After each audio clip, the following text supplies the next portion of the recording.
काय सगळ्यांना आज आपल्यासोबत लक्ष्मण राठोड सर आहेत. सर नमस्कार. नमस्कार. नमस्कार. आता तुम्ही एक या निवडणुकीचा फॉर्म भरलाय त्याबद्दल मला एक थोडंसं विचारायचं आहे. एक थोडक्यात सांगा बरं, तुम्ही कशी सुरुवात केली आहे सगळ्यांना? सर्वप्रथम नमस्कार सगळ्या जनतेला नमस्कार. हो. मायबाप जनता. माझं नाव लक्ष्मण दिगंबर राठोड आहे. माझं शिक्षण डी फार्मसी बी फार्मसी MBA मार्केटिंग झालेलं आहे.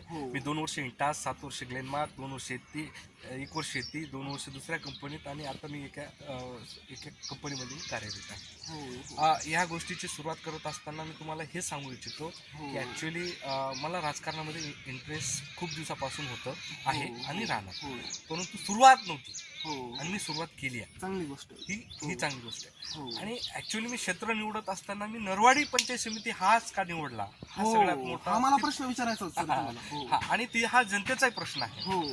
ॲक्च्युली तिथं 50% जे बेसिक लोक आहेत ते तांड्या वस्ती, जे वंचित आहेत, जे शोषित आहेत, जे ऊस तोडतात, कामगार आहेत, नीट झाले नाहीये, प्रॉपर वर्क झालेलं नाहीये, रस्ते असतील, पाणी असतील, नाले असतील, लाईट असेल, असे अधुरे काम झालेले. त्या प्रश्नाला वाचा फोडण्यासाठी एक स्थानिक माणूस तिथं पाहिजे होता.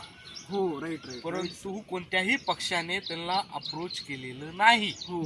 आणि त्या गोष्टीला हात घालून मी त्या ठिकाणी सगळं अभ्यास करून जितकी जनता जिसकी भारी उतनी उसकी हिस्सेदारी, राईट सर, एक्झॅक्ट हा मुद्दा मी स्थापन केला आणि मी तिथं फॉर्म भरलेला आहे. आणि त्या फॉर्म भरण्याचा तो हेतू होता. मेन हेतू मला कोणीही पक्षाने पाठबळ दिलं नाही. फक्त जानकर साहेबांनी एबी फॉर्म दिलेला आहे आणि मी स्वबळावर निवडणूक लढली. ही निवडणूक धनशक्ती विरुद्ध जनशक्तीची आहे. मी डोर टू डोर जात आहे, कॅम्पेन करत आहेत, मला तिथं पॉझिटिव्हिटी भेटत आहेत. असे अनेक प्रश्न आहेत जे लोकांच्या मनामध्ये आहेत.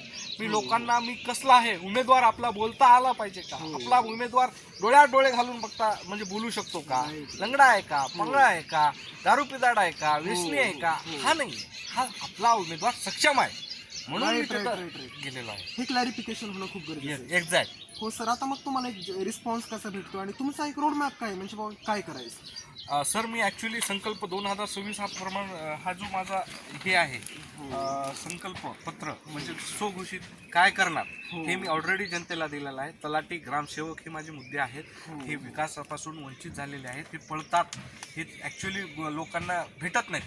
पाणी असेल, रस्ते असतील, आरोग्य सुविधा असतील, पर्यावरण असेल, बियाणे असेल, खते असतील, शेतकरी असेल, शेतकऱ्यांना काय पेरायचं, काय विकायचं, बाजारात काय विकतंय, ह्याच्यापेक्षा शेतात काय पिकतंय, ह्याच्यापेक्षा बाजारात काय विकतंय, हे महत्त्वाचे मुद्दे मी पुढे करणार आहे. मी आरोग्य व्यवस्थेमध्ये काम केलेलं माणूस आणि आरोग्य व्यवस्था मजबूतीकरण, जसं की प्राथमिक आरोग्य केंद्र असेल, तिथं बेसिक नीड असेल, ज्या गोष्टीमध्ये माझा सगळ्यात मोठा वाटा मी इथं देऊ शकतो, कुठं आरोग्यामध्ये. आणि आरोग्य जर चांगलं असेल तर माणूस चांगला आहे. एकदम बरोबर. आणि माझ्या ज्या ओळखीत ते डॉक्टर आहेत, कार्डिओलॉजिस्ट आहेत, नेफ्रोलॉजिस्ट आहेत, न्यूरोलॉजिस्ट आहेत, अशा विविध स्पेशलायझेशन मध्ये काम केलेला माणूस आहे, स्किन स्पेशालिटी मध्ये काम केलेला माणूस आहे. हे तिथे कॅम्पेन घेऊ शकतो. फिजिओथेरपी माझा भाऊ आहे, तिथं बेसिक कॅम्प लावून आम्ही आपल्याच कंपन्याच्या गोळ्या मुबलक दरामध्ये आम्ही तिथं प्रोव्हाइड करू.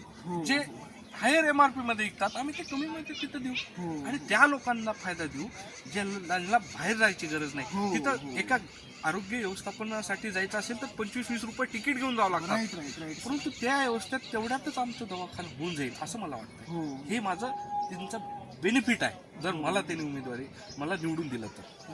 म्हणजे आरोग्य क्षेत्रात तुम्ही बेस्ट ऑफ द बेस्ट द्यायचा प्रयत्न. 100% बेस्ट ऑफ बेस्ट देणार, 100% गॅरंटी. चांगली गोष्ट. आता मला जे प्रश्न विचारायचे ते ऑलरेडी तुम्ही सगळे सांगितले, म्हणजे पूर्ण जनतेला क्लॅरिफिकेशन भेटलेलं आहे. तर सर मग तुमची एक तळमळ बघून एक मला असं वाटतं जनतेने तुम्हाला साथ द्यावी, जनता 100% साथ देणार. माझ्याकडून पण तुम्हाला शुभेच्छा सर. थँक्यू. Thank you sir. माझी मुलाखत घेतल्याबद्दल मी आभारी आहे. मला पुढे जायचं आहे आणि एवढंच बोलून माझं 2 शब्द थांबतो. जय महाराज. थँक्यू. Good day. थँक्यू.